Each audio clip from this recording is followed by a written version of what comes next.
Good morning. I don't know how well this is going to turn out. I've never done a Facebook Live before, but this morning I woke up with a heavy heart and something told me I just had to speak out about what's going on with Honorable Kyagulanyi Ssentamu, and just reach out to his wife, Barbie Kyagulanyi.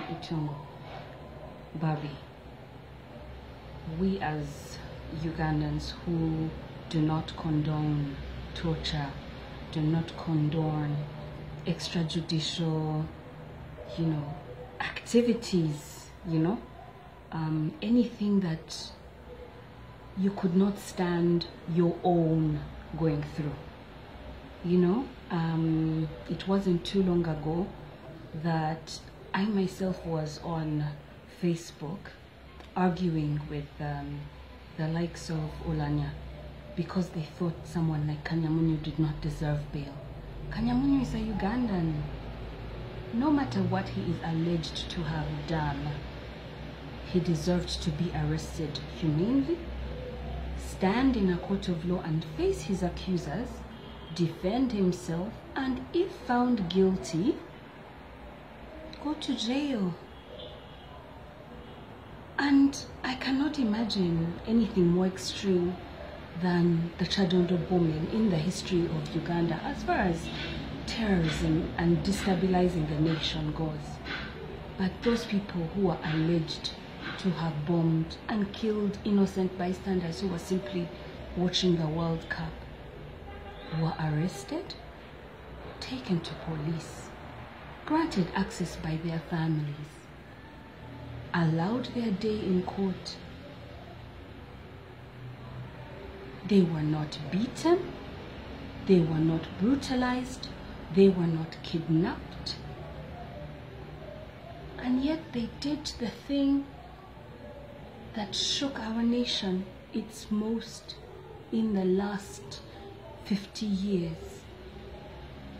As far as terrorism goes, there's nothing I can imagine really that has happened when I'm alive that I can attest to it that was more egregious than the 7/11 bombings. And yet Uganda still managed to find it within her heart to treat those people like human beings.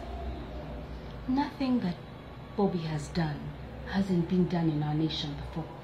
Campaigns are not new, rallies are not new. Talking about your opponent is not new.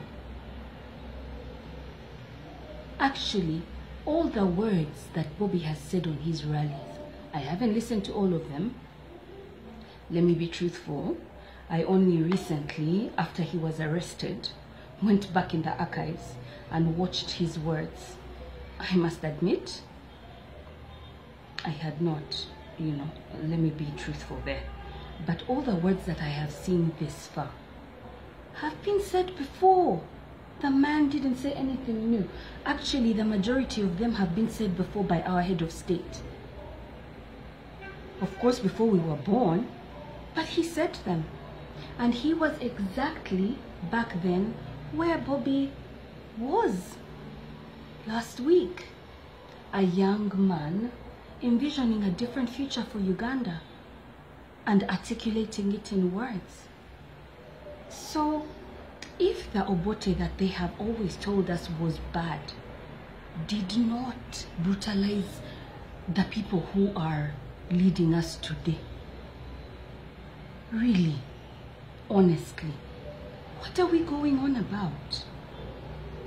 What has he done that is so terrible?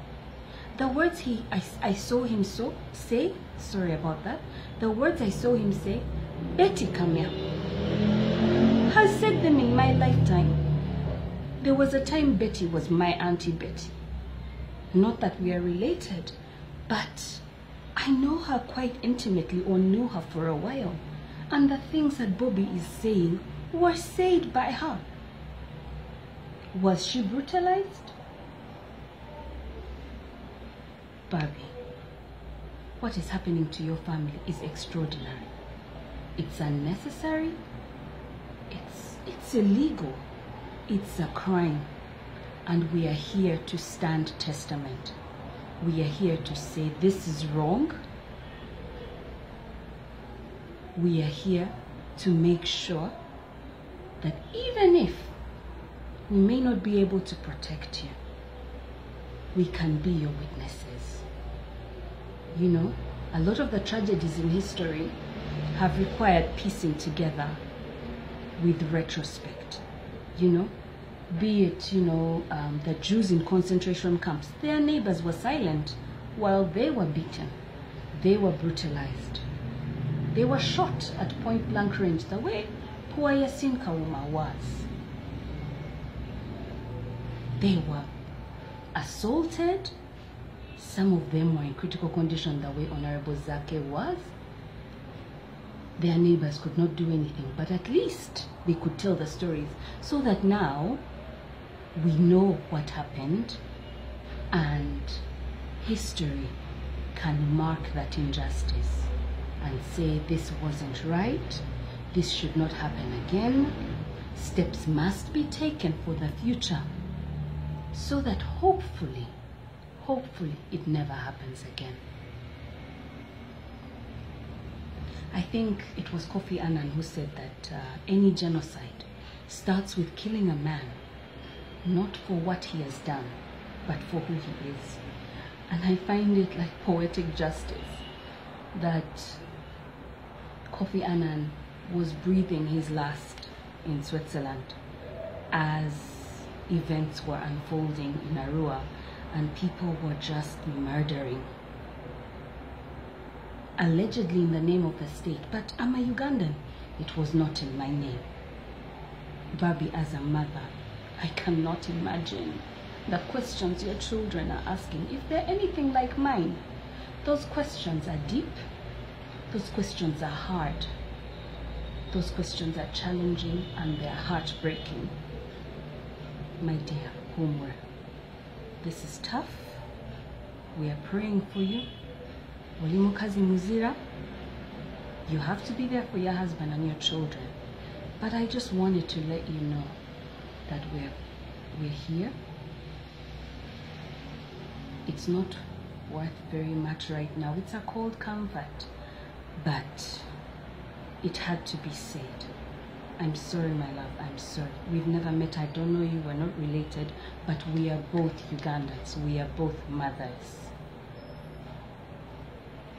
And we both speak for truth and justice, regardless of who it is. I didn't like Abiriga very much. I just thought he had sold his soul.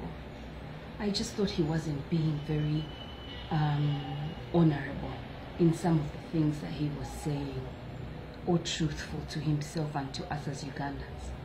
But I respected his right as a member of parliament. And I respected his right as a man.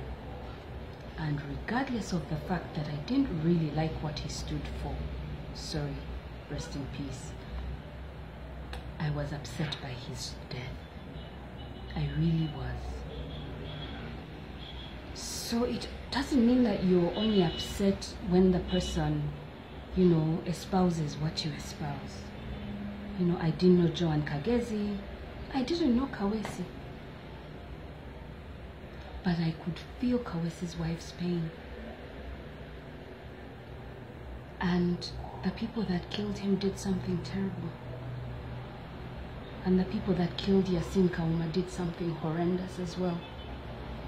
I'm just saying, we need to do better as a nation towards you and towards everybody else. And I'm acknowledging that. We need to all stand up. The same way people stood up when Mandela was in jail so that Winnie wouldn't feel alone. Barbie, I don't want you to feel alone. One mother to another, we are praying for you. And Uganda owes you better. If only for the fact that you are a citizen of this country. We're praying for you. I should have better words than this, but I'm overwhelmed. I just wanted to say, be strong, and this too shall pass, and we are with you.